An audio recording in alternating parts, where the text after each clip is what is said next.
Sa oras ng gabi, may nag-aabang na dyan na isang banal na aso.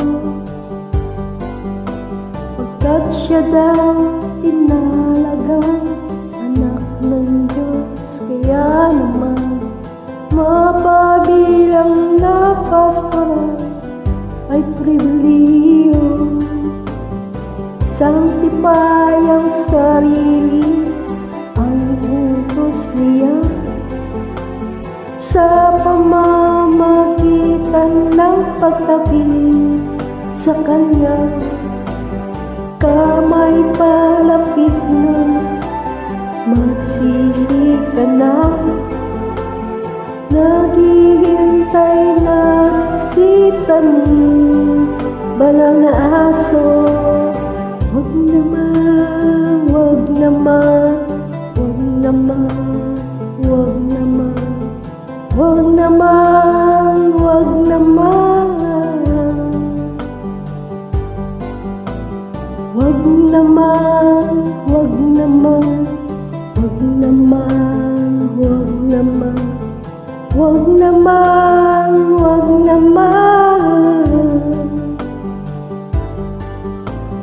Kaya maligo, mag-toothbrush at mag-blow dry na, gamitin paboritong brand at scent niya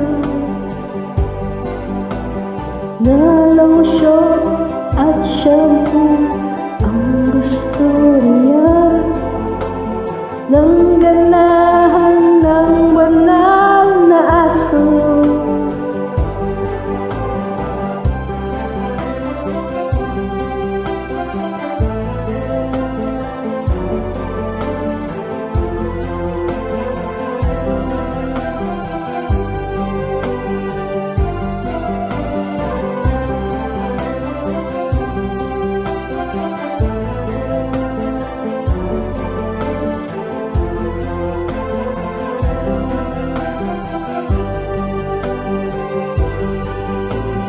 Sanctify ang sarili, ang utos niya sa pamamagitan ng pagtabi sa Kanya.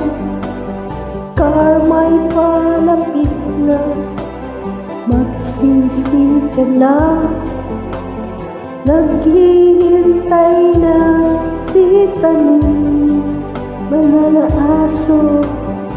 Wag naman, wag naman, wag naman, wag naman, wag naman, wag naman, wag naman, wag naman, wag naman, wag naman, wag naman.